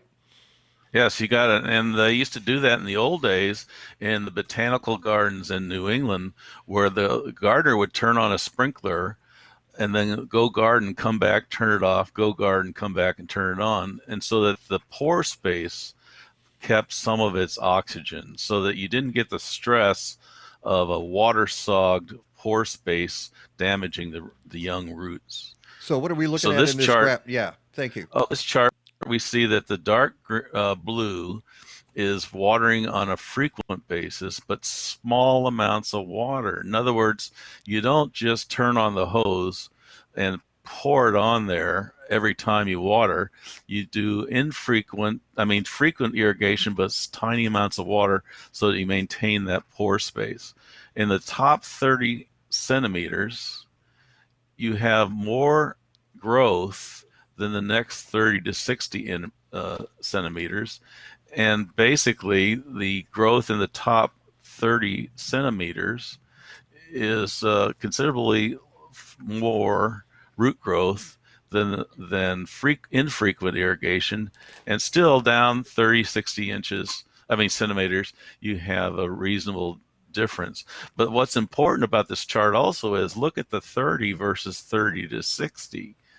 The 30 is considerably, like 3/4 more growth than what the water is doing 30, 60 centimeters down. So this is another approach to no-till in the sense that you don't have to water that deep to keep the plants happy. That's very interesting. Would you say the same thing is true because we tell people when they plant a new tree that you should have a drip hose right at the root ball? What about that?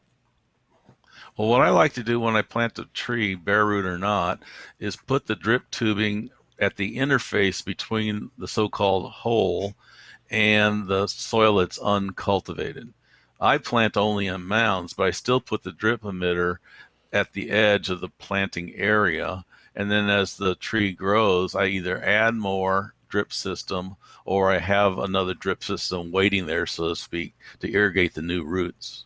What about the idea that you're supposed to have, in terms of depth of watering, you're supposed to have roots chase water down so that you don't have to, some people say that if you water your lawn for 15 minutes, you're not allowing those roots to get deep enough because it's telling the lawn blades that rather the roots of the grass that they don't need to go chasing it because it's right on top. Yeah, the difference is that infrequent irrigation is meant to replace the amount of water lost by evaporation and transpiration, so that if you start out in the spring where you have an ideal moisture level of your soil and you do small amounts of water frequently, the soil never dries out, so it doesn't go into the stress of cycles of drought and overwatering, and you get more growth. Okay. Well, this has been fantastic. I'm so glad you stuck around. We could go on with all kinds of stuff in here, but what I would tell people, if you're interested in this, you should pick up the book. It is Sustainable Food Gardens, Myths and Solutions by Robert Kourik. And you can go to his website, and I'm going to, as we talk, robertkourik.com. Right, robertkourik.com. But it's spelled not like Katie Kourik. Katie Kourik spells it wrong. It's spelled Kourik. Well, why don't we just look under you there? Wait, I can't. Can I point this way? Yeah. Or there Right, it is. I see it. Yep. Yeah. Yep. I know that's what happens. You got to do it this way. I wanted, before we go, something you wrote that I think is really good advice, and you're trying to help folks do their gardens right. Your golden rules for edible landscaping. You have a lot of lists in the books, and again, indices here that you can use. You can learn about invasive plants. You can learn about plants that'll help you fertilize your plants. But here are your golden rules for edible landscaping. First, plan in advance. Make your mistakes on paper, not in your landscape. 2, start ever so small. 3, plant your annual vegetables and herbs no further from the kitchen than you can throw the kitchen sink. I like that. 4, be lazy. Let nature work for you. 5, time and money spent early mean time and money saved later. And 6, try to grow plants that serve more than one use. Those are multiple purpose. Yeah. For instance, you talk about cilantro.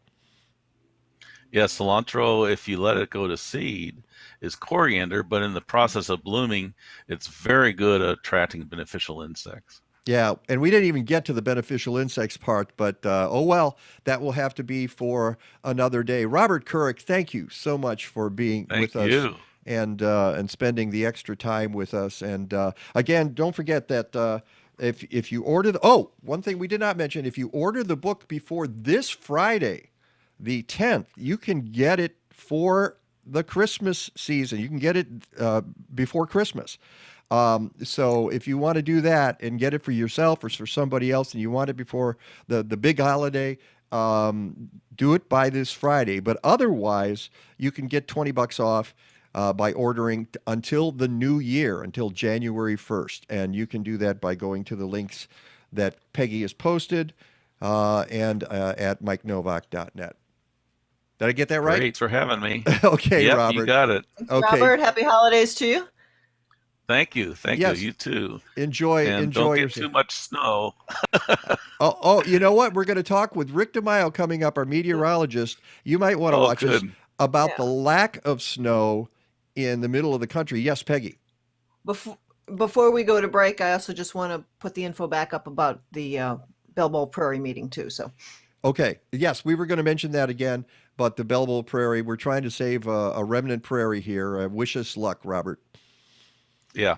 All right. That's good work. It's the Mike Nowak Show with Peggy Malecki. As I said, meteorologist Rick DiMaio is next. From spring seed and soil treatments to summer foliar feeding to fall stubble digesters, Blazing Star provides microbial tools from tiny biologicals for natural and organic farmers. They have solutions for home gardeners too. And Blazing Star offers agroecological education and consulting, especially for permaculture work in zones 4 and 5. Learn more about these great folks at blazing-star.com.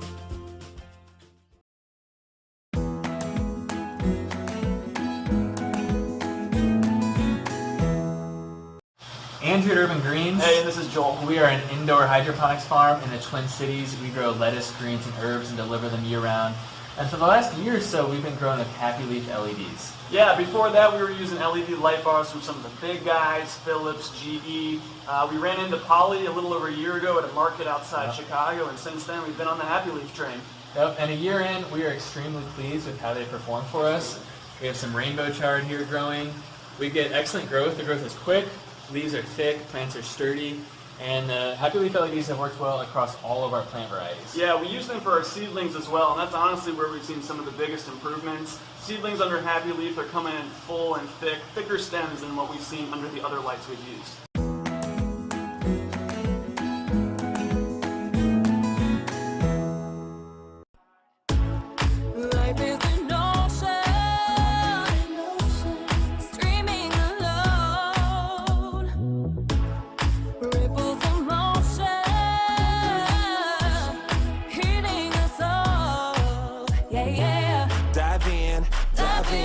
Your time to win, our hearts all in.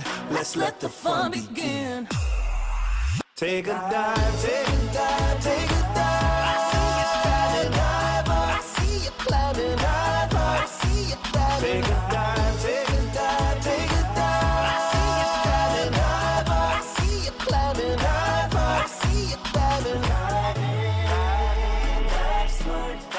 Drive hard, drive hard, drive hard, drive hard, drive in, drive smart, drive smart, drive hard, drive hard, drive hard, drive hard.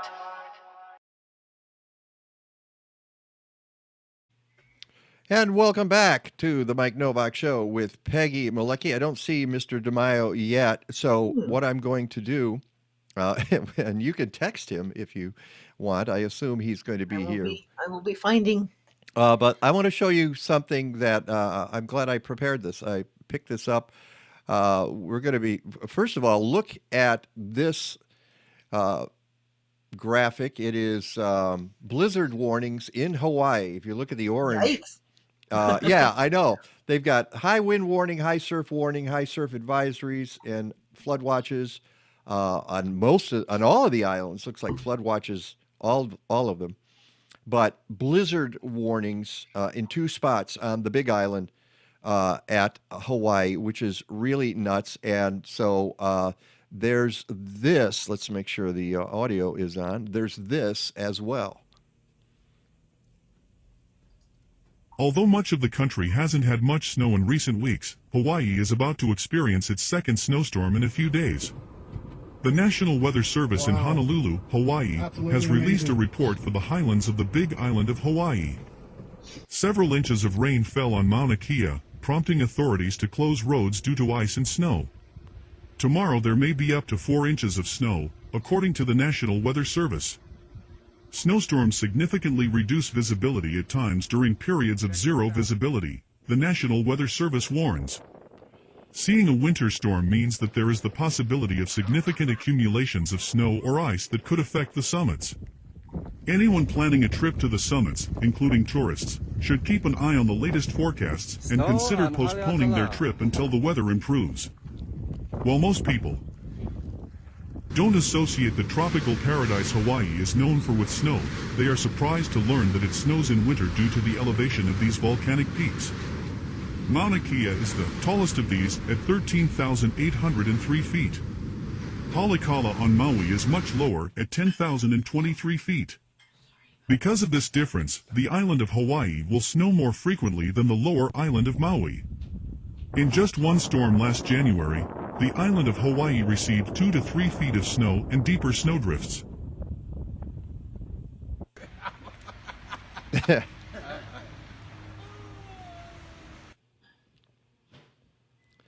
Okay, welcome back, and there is Rick DiMaio. But you knew all this, of course, Rick. Although maybe a lot of people don't expect snow to be on Hawaii, but it's a mountain.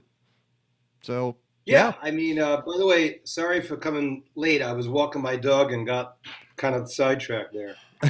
That's okay. Yeah, well, I mean, a couple of minutes late. I apologize. But, no, you're fine. I mean, you're fine. As the video That's okay. mentioned, It's so windy out there right now. Yeah, and I was actually dodging the bands of rain and sleet, and I was timing it so that I can give him his 20-minute walk so that he wouldn't feel completely gypped. Aww. There he is right now. Hey, Jax. He's got that look like I didn't get a long enough walk, did I? No, he doesn't seem happy at all. It's like, come on, dude. No, yeah.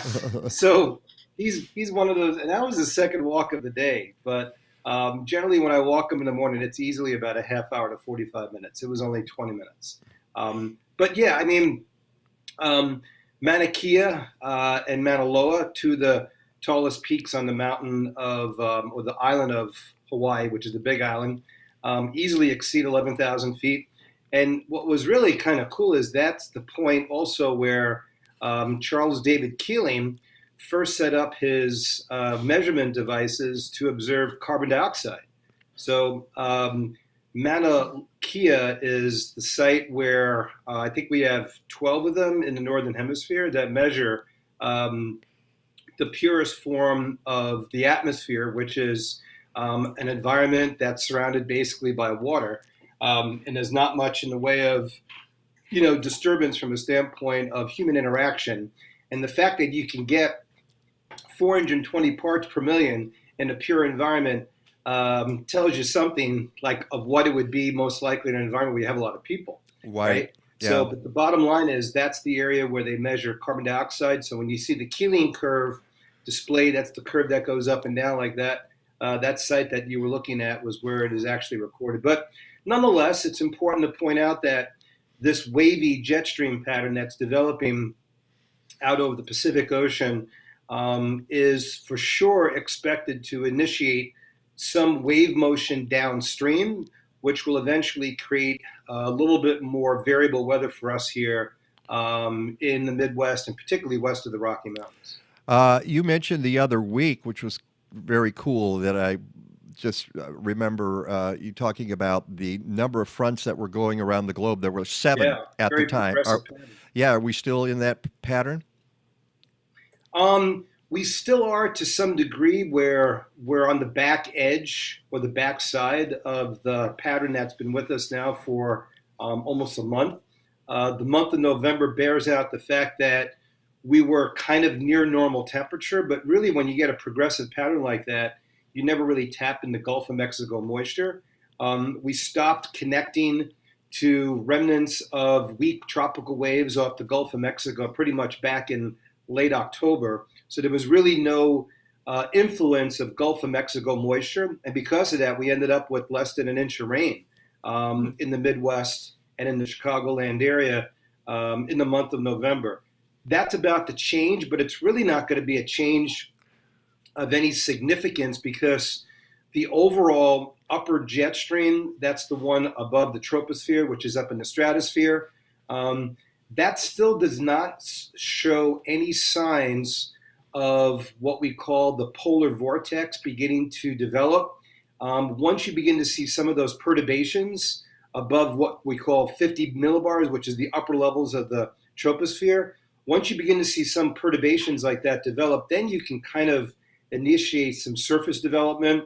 But we don't see anything like that. So even though we'll get some decent rain today, some fairly significant cold weather tomorrow, and into Tuesday, we go right back to being somewhat at or above normal for the next week and a half to 2 weeks. So there really isn't still any significant change from a standpoint of really big, strong cyclones developing in the southwest and moving into the middle part of the country. Yeah, we're going to see that in one of the maps later on, but I want to put this up because this is pretty stunning.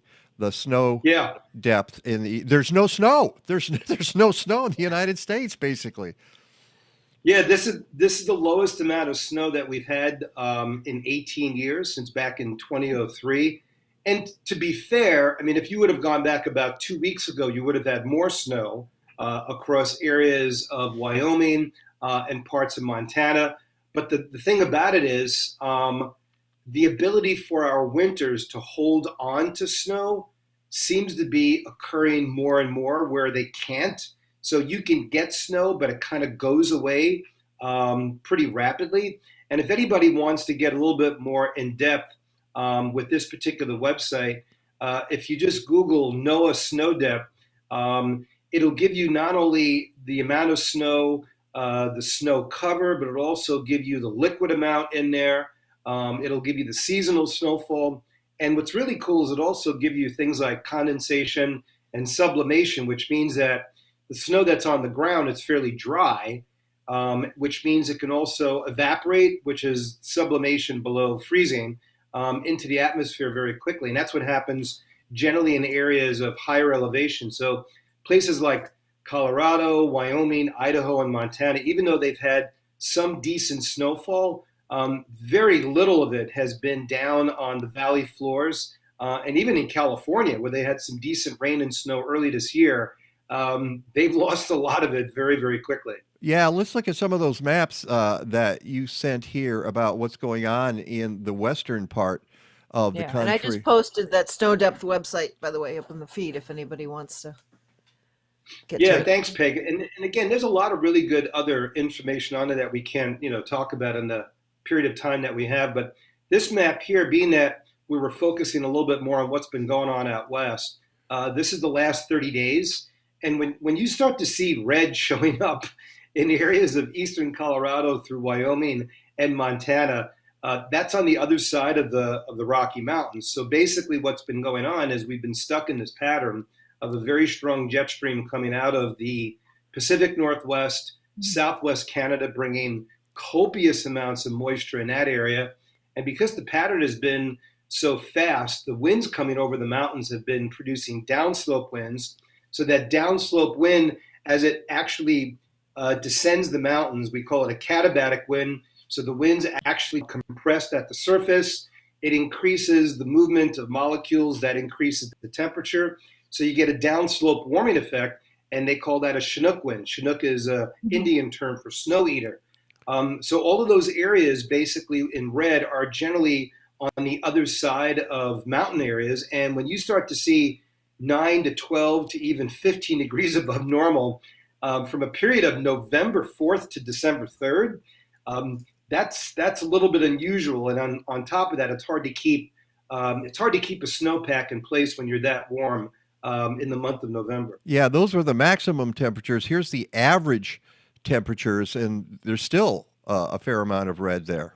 Oh, yeah, because the average temperature means that it didn't really cool off much overnight. So when you start to see temperatures of, 10 to 12 degrees above normal for both an average low and an average high, that's pretty amazing stuff. In fact, last week, Jordan, Montana hit 78 degrees when their normal high is 33. So you had all-time records being set. Yeah, I had all-time records being set in parts of Wyoming and Montana. And that doesn't happen in a couple of days. That happens over the course of several weeks. So you need to melt the snow. You need to dry out the ground. And then you need to have the pattern persistent so that the warm air builds. And each time you do develop that strong jet stream, two things happen. A strong jet stream keeps the cold air up over Canada, and then it also allows the air to warm on the other side of the Rocky Mountains. So there'll be many times where places like Billings, Montana, is warmer than us in the month of January. That's not uncommon, but this is something that we've seen with a very, very strong La Nina pattern, and that's pretty much what we're in right now. Yeah. This is really remarkable. I don't think I've ever seen the Western United States this dry for this long. Now, granted, this is not uncommon, but what we've also seen is the fact that when you do get dry now, you get really dry. And that's one of the things that are related to a changing climate is small scale or, quote, regional changes in climate seem to be becoming almost more continental wide. And this is always the concern about when you get into these type of patterns. It's the yin and the yang. You're getting really dry, but what's really important, if you notice that area of the Pacific Northwest, especially the Olympic Peninsula, that one little area of purple showed that in the month of November, there was between 35 and 40 inches of rain. In fact, Quileute, Washington had 27 inches of rain in the month of November, which was the second wettest on record. The really weird thing about this, Mike and Peg, is that record precipitation in the month of November happened during an El Nino year, when typically you have a very warm flow of moisture in off the Pacific Ocean. This happened during a La Nina year, which is not supposed to happen. But what we've seen happen this year is that the jet stream has gotten so fast, so quickly. I shouldn't say so fast, but has intensified in speed so quickly due to the fact that that area of the North Pacific was so warm during the summertime. It almost acted kind of like an El Nino jet, where a La Nina jet is supposed to just bring you, stronger wind flow. But the La Nina jet actually latched on to a higher level of moisture, a higher level of warmth. And due to the fact that that area, you have such tremendous amount of upslope from the surface up to almost 9,000 feet, you can get that much rain. So this is one of those really weird anomalies that keep occurring. But when you look at the precipitation departure from average across, 90% of the Western United States, that one area of the Olympic coast was 15 inches above normal, which is really remarkable. Yeah, you see even more of it here. Oh, yeah, It's yeah. Any way you want to describe it, it's above normal. Now, the one area across the northwest part of Wyoming, that's Yellowstone and the Tetons. Um, excuse me, and they've had a fairly decent shot of early season snow as they normally do. There was a couple of weak waves that came out of the West Pacific. Those were due to typhoons, but the typhoon season ended a little early in the West Pacific, just like the hurricane season kind of ended early here in the Atlantic, and that had more so something to do with the overall upper level winds. They were just too strong to allow these systems to maintain themselves, even though they did become powerful storms. They were ripped apart a little bit too quickly. But the bottom line is you still had some pretty decent rains. The good news is that the rains occurred in areas of Washington State and in Oregon where they needed it because obviously they had that terrible drought and heat wave over the summertime. The bad news is they got too much of it. And that's one of the reasons why you had some mudslides. So again, from a planning purpose standpoint, it becomes so difficult to try to get, your some sort of public opinion to be in one sort of avenue or street that says this is what we're expecting with the changing climate. It's similar to having the goalpost move back and forth with what to do with the COVID pandemic. People say, okay, so it's this week now, what do we do? So this is more of what we're beginning to see is these just incredibly high rates of variable weather, where again, when you look at the fact that this area of Northwest Washington had their second wettest November on record, but it was during a La Nina event. So if you're a college student and you're trying to go through and look at, your hypothesis is, near to above normal rainfall across the Pacific Northwest is associated with, El Ninos in the southern oscillation of 1.5 or greater. And then something like this comes along and you go, what do I do with my data? Do I throw it out? Yeah. And then when you do that, you'll have someone in the front row go, how do you account for that? Right? And it's really tough. It really is tough. But the bottom line is the norm is not norm anymore. And we zero in here on Colorado. It's very interesting. Yeah, and Peg could talk about this more because she sent me a really fascinating article, which I'll let you talk in a second, Peg. But what's really amazing about this is 3 months. So this is 90 days of data. And if anybody wants more detailed information on this, this is what my students at Loyola use when they do their projects for their national parks. It's called the Western Regional Climatic Center. So at the bottom there, you see WRCC, just like here in the Midwest, we have the MRCC, which is the Midwest Regional Climate Center. What's amazing about this particular site, and they do, I think, a much better job than the Midwest Center does, although that may change because now it's going to be taken over by Purdue University. I think they got a little bit better handle on how to present data. Before it was more or less a bunch of academics who took it over because no one was doing it. So when you have a university in charge of it, it sometimes makes it a little bit better from a standpoint of user friendliness. But what you can do with the WRCC is you can literally go through every state and get individual maps, which is you can get 30 days, 60 days, 90 days, 120, 180, a whole year. And you can really kind of, zoom in on what you are trying to assess here. And again, when you look at this is less than 25% precipitation over a 3-month period. And I think it went down as the second warmest climatological fall and the second driest climatological fall ever in northern parts of Colorado. And again, that's not really talked about too much because you're going into the winter season. If you were going into the spring and summer season, everybody would be up in arms. But snow changes everything. When you see snow, you go, oh, look at all that wonderful snow. But in the end, the total amount of precipitation is still, well below normal in some of these areas. And you can see this is like basically about a quarter of an inch in some locations. It should be pointed out, though, still areas of New Mexico and Arizona and Southern California did have some pretty decent rainfall early in the year. But again, the fall, as it typically is in the desert Southwest, is one of the driest parts of the year, and this map bears it out very well. And Peggy, do you have that story hand? I posted the link, but it's from the Colorado Sun from the 2nd of December with the headline, "Yes, it hasn't snowed yet in Denver, but it's Colorado's meager snowpack that should worry you. Denver hasn't seen snow in 225 days. But climatologists say they're more concerned about the dry conditions in the high country."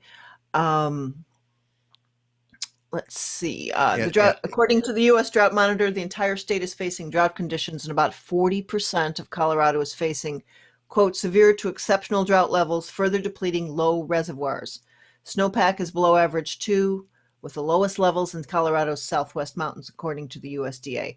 And basically the concern being, the snowpack's so low. Denver hasn't seen snow. They're trying to explain it, but the snowpack and the lack of snowpack affecting the reservoirs that feed the Colorado River and elsewhere across the state. Yeah. Yeah, and a couple of things to point out there. The 225 days, I think it was more so due to the fact that they were in that drought beginning last year. So it's not uncommon. I've seen Denver before not have snow through November and December. I don't think that's part of climate change, but the 225 days, I think it's more or less first 100 days that were more remarkable, that they didn't get much at the end of last spring. And that was the beginning of the very dry, warm spring that we had that led into the hot summer. So I think you got to be careful when you look at those numbers, and like, how do you kind of like granulate it down? It was the first part of that was really more impressive. The second part, I've seen them have fairly, dry Octobers, Novembers, and early Decembers, and that can change very, very quickly.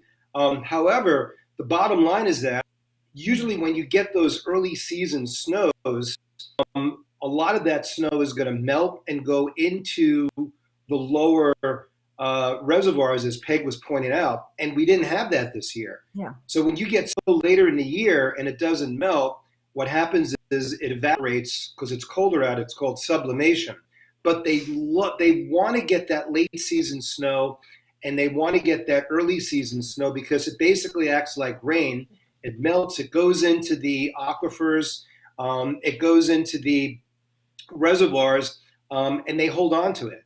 So it's amazing how much different they think of snow out there compared to what we do. Now, I think one of the more dramatic things is, and I've been seeing this for years, and I usually put it on one or two of my quizzes and my exams, is how the lack of season snow has really hurt the ski industry. And it's that one photograph that was in that article, Peg, just blew my mind because, and I don't know if you have a chance to show it, Mike, but that one photograph, you literally, there's like no snow anywhere except up in the higher terrain. And I've been looking at webcams from Arapahoe Basin, Breckenridge, Jackson Hole. They're skiing, but you got to get all the way up to the higher levels to get to your run. There's no snow when you get to get you back down to the main resort. So a lot of those places had to truncate their ability to allow people to ski for Thanksgiving. Usually those places are wide open. And now you're looking at the first, and not only that, but the second week of December, and you still don't have snow. So those things kind of hurt the economy because people look at that and they go, well, why should I go when I got to go elsewhere? I don't want to pay $2,000, $3,000 to go skiing and not be able to ski. Yeah. In addition to that, California hasn't been able to open up. And even though they've gotten some phenomenal amounts of precipitation in the Pacific Northwest, there were 4 days, Mike, this was amazing, 4 days in the month of November that Seattle broke all-time record high temperatures. So they were in the low 60s And when you're in the low 60s, your snow level is up at 10,000 feet. So even if you did get snow in some of those resorts, it was mush within a week or two. Yeah. And and again, you can get the snow, but it's all wet. So these highly variable conditions are really affecting the ski resort. So what I try to get my students to do is to think from a business standpoint of how you would run a ski resort in an area based not on climate change, but on climate variability. And that seems to resonate with these students much better than saying, I need to recycle and I need to ride a bike. They know right away that if they want to try to make sure that they're going to, in the short term, get people to get on board with this, you need a different business model if you're going to run a ski resort in Colorado, Wyoming, or Montana in the next 10 to 20 years. Good luck.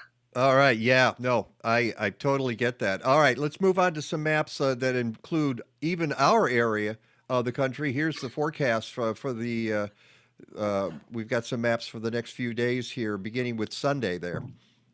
Yeah, so if anybody woke up at about 8:30 this morning and heard that dit, dit, dit, dit, dit, dit on your windows, that was sleet. So sleet is snow that's actually melting into raindrops and then falling through an atmosphere that's below freezing. And what happens with an environment like this is the raindrop will actually fall through the atmosphere, cool it down, and through evaporation will lower the temperature, and then that raindrop will actually freeze. So it freezes to and what's really interesting about sleet, people say, well, why is sleet so much smaller than hail? Because most of the time the sleet is falling. Literally 100% of its track is basically from up to down. Hail goes up and down. So hail goes up and down, so it can get a lot bigger. Of water on it. Yeah, it's much, much bigger. But sleet's literally almost like a ball bearing. So it's a raindrop that freezes. The good news is that if anybody wants to do any driving anywhere in the Midwest today, I think you should be fine. So a lot of green. So rain with this, but blizzard conditions probably across the arrowhead of Minnesota. And again, they've had some pretty decent snows in northern Minnesota, the UP of Michigan, the lower P of Michigan, mainly due to lake effect, but that's what you're going to get this time of the year. But as you can see, this is basically all rain for us. On the backside, we get pretty cold.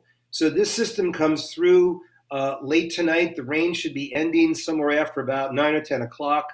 Very windy conditions, very cold conditions. So we'll only be in the upper 20s tomorrow, but really, really significant amounts of lake effect snow, probably across parts of the northern sections of Michigan, the upper peninsula, the lower peninsula as well. So these are the overnight low temperatures for tonight into tomorrow. And the normal high is now 37, so we should not be surprised that it gets cold this time of the year.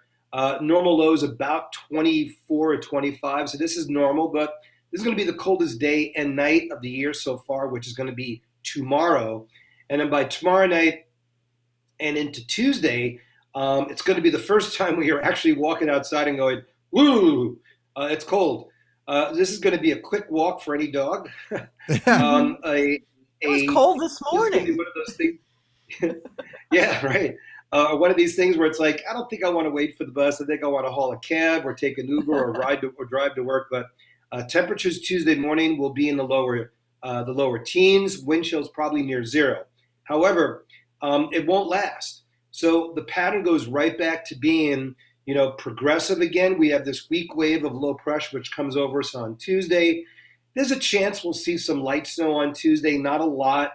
If we get an inch, that should be about it. I think most of it is going to be just basically off and on very light snow, but it could dust the ground. It could be one of our first, quote, accumulating snows. And typically the 7th of December is on average our first inch of snow. So as you move through this, as we get into Wednesday, you can see the pattern becomes very weak in the Midwest. There's some rain and snow across the Northeast. There's another system that's beginning to develop very strong winds across the Pacific Northwest and the Northern Rockies. That'll warm them back up again. So Wednesday will probably be maybe in the lower 30s, but then easily as we get into Thursday's map, Thursday you can see the warm front beginning to lift northward again. Where's the snow? Very light across the upper Midwest. No significant snow for us. So the pattern really through the bulk of the week outside of the cold weather during the day tomorrow, and then the light snow on Tuesday really does not bode well for any significant weather. Good news, though, for Colorado. We finally begin to see some deep troughs develop out across the western U.S. So this will be a fairly significant snow event for the mountains. This will be the first one all year, but you're talking the 10th of December. So they've already eaten up almost a full month of not having snow. But this will help them out quite a bit. And this system, when it comes through us, has been showing some signs of wanting to develop into a significant area of low pressure. You can see when it comes to us next week, it's mainly going to be rain. And look what comes behind it. The high pressure systems are located out over the Great Basin. They're not coming in from the north. So this is not any sort of polar air mass that develops. So even if we do get some snow here next Saturday and Sunday, it's not followed by any sort of significant cool down. Now, we spent a lot of time talking about snow in the Rockies. If you look at the east, if you're a snow person across, say, New England, up into New Hampshire, Vermont, parts of the Berkshires, Hunter Mountain, upstate New York, up around Lake Placid, you don't have any snow on the ground. Even though you've had some decent snow recently, you get right back into a wet pattern. And I think this is where you really begin to get into an economic stranglehold is the places out east have had just brutal, brutal winters in trying to deal with not only keeping snow on the ground, but making snow. So they get rain next Saturday, which is terrible news for them in those ski resorts. And even that, when you look at the temperatures in the 6 to 10 day, warm weather goes right back into the Northeast. And even the 8 to 14 day shows mild conditions extending literally everywhere east of the Rockies. This is all the way, guys, Mike and Peg, all the way into, the week before Christmas. And not only that, but you see temperatures 80 to 90% chance of being above normal over the Northeast. You're talking about most likely possibility of seeing readings probably in the 50s, if not 60s. Great news for airlines, without a doubt. Great news for airlines. But again, as we continue to talk, more and more about how large-scale weather, trickles down into different regions, that's when I think people really begin to understand, the economics of it. Unbelievable. It's continuing to be warm and wet, and I'm hearing myself. Sorry about that. I'm hearing you too. Right. So. Yeah, it comes back. It happens sometimes. Well, we're already past our time. Thank you. It's an interesting beginning to, as we get into the meteorological, we're already in meteorological winter, right? No, that's the... Yes. No. We're in the climatological winter. Yeah, December 1st. Climatological winter, and we're getting meteorological winter on the 21st. Who knows whether we'll have any snow at all in December? We didn't really have anything last year. Oh God, no! We didn't have anything until the middle of January. Yeah. Matter of fact, you look at all the snow we had fell in about a 3-week period of time. Wow. Again and again and again. I remember the winter was 3 weeks long. It was in middle of February, basically. So, all right, Rick, thanks so much. Take care of yourself and have a great week. Yeah, and by the way, I don't know if you guys mentioned this, but to all your listeners, I wasn't with you last week because I came down with COVID-19. And this is even after being double vaxxed and wearing a mask everywhere. Rebecca got it. She passed it on to me. I'm on my 6th day of feeling menza. I was really sick for about 3 or 4 days. So anybody out there thinking just because you're double vaxxed doesn't mean anything, you still got to protect yourself because this stuff will kick your butt. I'm not in the hospital. I don't have any breathing problems. I'm fine with that. But I've literally I was not on any of my college campuses last week. And most likely I won't be for the next 3 days. So from that standpoint, it's an incredible burden, and it's discouraging because you feel like you can't do anything. So take care of yourselves. Take it slow. And I'm still dreaming what that first glass of bourbon is going to taste like when I'm able to do that again. And remember that you were double vaxxed, and that probably kept you out of the hospital, or it could have kept you out of the hospital. Let's put it that way. It probably kept me out of the hospital and kept me from developing pneumonia, which I've had before, and who knows what would have happened after that. Right? Yeah. Well, you feel better, all right, dude. I can't believe you're doing this today, and I am so appreciative that you took the time to be with us. Well, anything that I can help you guys out and help people understand the world a little bit better is what I'm all about. Oh, okay. Well, let's get you back into the classroom. Not yet, but when you're ready to go. All right, Rick. Take care, and say hi to Rebecca and wish her all health from us as well. Mike says hello.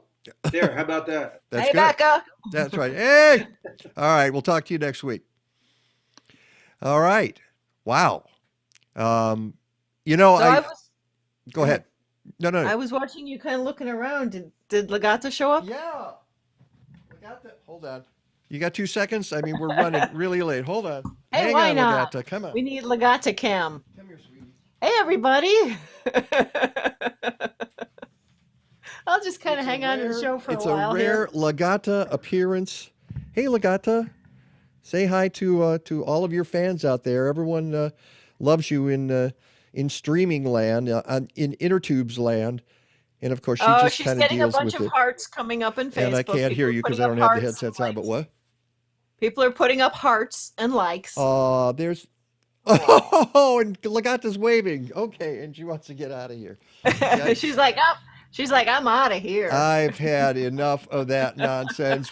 And what she said to me was, would you just play the theme, okay, so we can get out of here? Our thanks... Yeah, you may dance. Just keep dancing. Our thanks to everyone on the show today. Robert Kourik, and his book is Sustainable Food Gardens, Myths and Solutions. Here we are again. Hope some folks pick up a copy of it. Thanks to the ill Rick DiMaio, and I'm so glad he's doing better. Thanks to Kathleen upstairs and doing all the stuff behind the scenes. To Legata, who made a cameo. To Basil, who did not. Happy birthday, Basil. Until next time, go green or... go home. Stadler? What? Is that it? Yes, it's over. How'd you like it? I don't know. I slept through the whole thing. Well, you didn't miss much.